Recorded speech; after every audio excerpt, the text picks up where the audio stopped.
साथियों नमस्कार, मोडू राठौर अपडेट में आप सभी का स्वागत है। रामगंज मंडी में कांग्रेस में नगर अध्यक्ष की जिम्मेदारी पवन बाबेल को मिली है।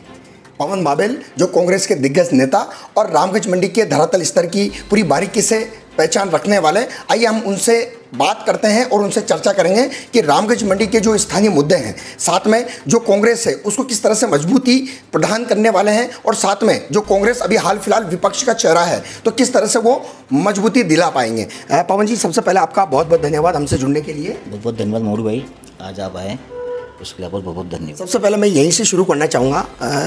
पवन जी बाबेल जो एक बड़ा नाम है और कहीं ना कहीं जो राजनीतिक विरासत आपको पहले से ही मिली हुई है, क्योंकि आपके जो घर से हैं वो राजनीतिक बुलंगर थे और समाज सेवा के जज्बे को लेकर आपने अच्छा काम किया है। तो सबसे पहले मुझे वहीं से आपका परिचय बताइए। मेरे पिताजी जो गोविंद लाल जी बाबेल हैं वो राजनीतिक में काफ़ी सक्रिय थे, पार्टी को काफ़ी मजबूत करा उन्होंने। वो 3 बार के रामगंज मंडी नगर पालिका चेयरमैन रहे, रामगंज मंडी कस्बा मंडी के चेयरमैन रहे, मार्केटिंग सोसाइटी के चेयरमैन रहे, कोटा एफएस बैंक में डायरेक्टर रहे और जयपुर एफएस बैंक में वो वाइस चेयरमैन भी है। लेकिन राजनीतिक विरासत में उन्होंने रामगंज मंडी में काफ़ी विकास करा। ये एशिया की जो धान मंडी को कहते हैं, एशिया की धान मंडी सबसे बड़ी है, तो उनके कार्यकाल में इस चीज़ का निर्माण हुआ। लाइट, बिजली, पानी, वो जब नगर पालिका चेयरमैन थे तो उनके व्यक्तिगत रिलेशन थे, वो उन्होंने फर्स्ट टाइम पे लाके रामगंज मंडी में लाइट और नल पानी की व्यवस्था उनके टाइम पे हुई है।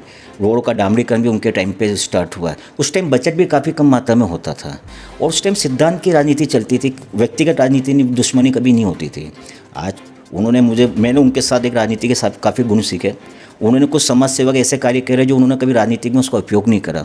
वो आज की तारीख उनको वो कहते थे पवन राजनीति करो, लेकिन कुछ काम अपने को अगले जन्म के लिए भी करना है और अपने परिवार की दुआ के लिए करना है। उन्होंने कई लोगों की सहायता करी, इस हाथ से देते थे उस हाथ को भी मालूम नहीं पड़ता था। आज भी हमारे परिवार के द्वारा कई सैकड़ों बच्चों को हम किताबें और फीस जमा करते हैं। ये मेरे हिसाब से बीजेपी और कांग्रेस के और जो टीचर्स हैं उनको मालूम है कि मैंने आज तक उसका राजनीतिक जीवन में कभी फ़ायदा नहीं उठाया, कि कुछ काम ऐसे होते हैं आज उस चीज़ों को मैं राजनीतिक में उपयोग करूँगा तो एक तरह से देखा जाए तो वो सेवा नहीं है, मेरे राजनीतिक का उपयोग हुआ है।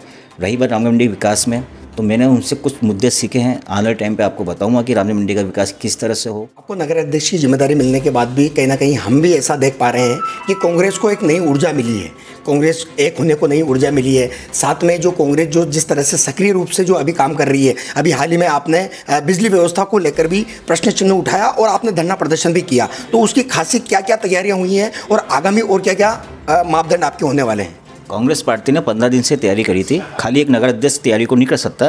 कांग्रेस के सारे वरिष्ठ नेता, सारे कार्यकर्ता, पूरे उपखंड के सारे नेताओं ने मिलकर इस धरने की तैयारी करी थी। हम ये चाह रहे थे विपक्ष का मजबूत रूप रखें ताकि जनता की सुनवाई हो सके।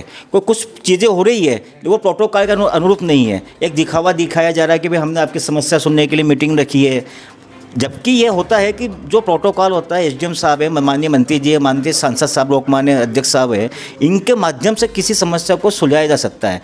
लेकिन अभी तक ये हो रहा था कि व्यक्तिगत जो भाजपा में लागू हुआ है उससे जनता को नुकसान हुआ है, जबकि फ़ायदा नहीं हुआ है। क्या देखते हैं अभी, जैसे आपने धरना प्रदर्शन को लेकर एक डेट फिक्स करी कि 20 जून हमारा प्रदर्शन की डेट है, तो वहीं नगर पालिका के अंदर एक बिजली विभाग की मीटिंग हुई है, उस मीटिंग को किस तरह से देखते हैं और उस मीटिंग का क्या कुछ असर अभी हुआ है? कायदे से इस मीटिंग को भाजपा की मीटिंग नहीं बनाना था, एक्चुअल में यह व्यक्तिवाद की मीटिंग नहीं बनाना था। ये मुद्दा ऐसा था, जनता से जुड़ा हुआ मुद्दा था। इस मुद्दे को मीटिंग में सौदेरी बैठक बुलानी चाहिए थी। जो सक्षम प्रशासनिक अधिकारी है उनकी अध्यक्षता में मीटिंग होनी चाहिए थी। ये बात मैं पहले भी इस इंटरव्यू में दे चुका हूँ। एक्चुअल में ये भाजपा का स्टैंड था, वो खुद सीरियस नहीं थी इस मैटर को सुलझाने के लिए। कायदे से अगर मीटिंग बुलाई जाती, सौदेरी बैठक बुलाई जाती, सामाजिक संस्थाओं को बुलाना चाहिए था, व्यापारिक संगठनों को इन्वाइट करना चाहिए था, कोटा स्टोन की जो फैक्ट्रीज की प्रॉब्लम के उनके अध्यक्ष को बुलाया जाना चाहिए, पूरी कार्यकारिणी को बुलाना चाहिए था, व्यापारिक संगठनों को बुलाना चाहिए था। तब तो दिखता है कि भाजपा ने इस मुद्दे को सीरियस तौर पर मीटिंग रखी है। सिर्फ व्यक्तिवाद के हिसाब से मीटिंग रखते हैं, अपने राजनीतिक प्रभाव के लिए मीटिंग रहते हैं, उससे जनता के मैटर सोल्व आउट नहीं होते हैं।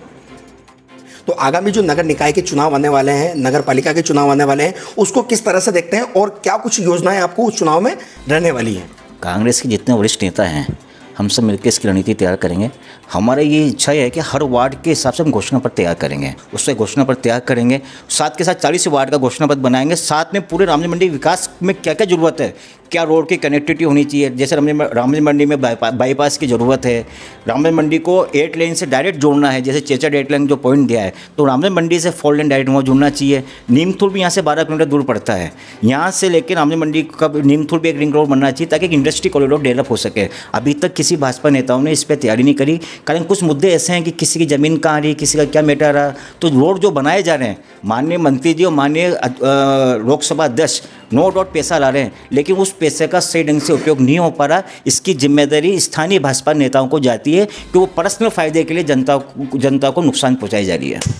भाजपा के कुछ नेता हैं जो आपसे शुरू से व्यवहार में, आपसे संपर्क में रहे हैं और कहीं ना कहीं पूरी रामगंज मंडी में ये कयास लगाया जा रहे हैं कि नगर अध्यक्ष आपके बनने के बाद में जो भाजपा नेता है वो बहुत जल्दी कांग्रेस का दामन थामने वाले हैं। तो आखिर ये पूरी प्लानिंग आपने कैसे की है और कितना ये सत्य हो सकता है कि वो कांग्रेस पार्टी ज्वाइन करेंगे?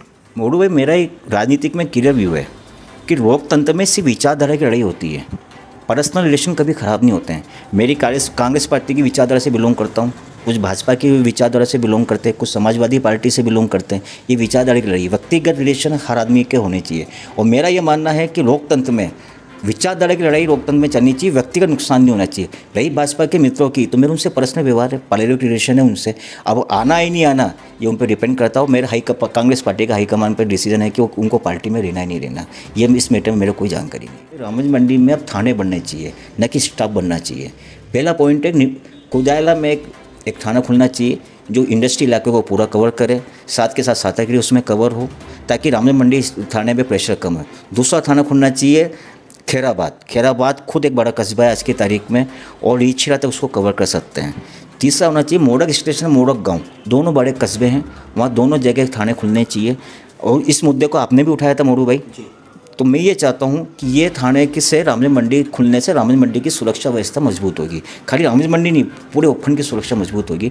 मैं माननीय मंत्री महोदय से रिक्वेस्ट करता हूँ इसमें कोई राजनीति नहीं हो और थानों की स्थापना हो, और जल्द से जल्द सुरक्षा के हिसाब से माननीय मंत्री महोदय इसको गृह मंत्री से सैंक्शन करा के ये जितने थाने को मैंने नाम लिए है वहाँ पर थाना खोले। स्टाफ की बढ़ोतरी ऑटोमेटिक होगी, साधन की बढ़ोतरी भी होगी।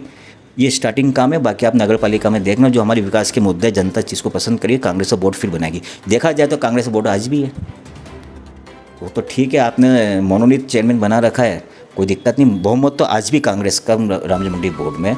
पर हम ये चाहते हैं कि विकास के मुद्दे में भाजपा कांग्रेस दोनों मिलकर रामजन्म मंडी का विकास करें। और रही अब राजनीतिक में आया हूँ तो मंडी के विकास में, चाहे मुझे भाजपा के पास भी जाना पड़ेगा मंडी के विकास में, किसी नेता के पास में, तो मैं अपनी ईगो छोड़ के रामजन्म मंडी विकास के लिए मैं माननीय मंत्री जी के पास भी जा सकता हूँ, माननीय लोकसभा अध्यक्ष साहब के पास भी जा सकता हूँ कि मुझे मंडी का विकास करना है।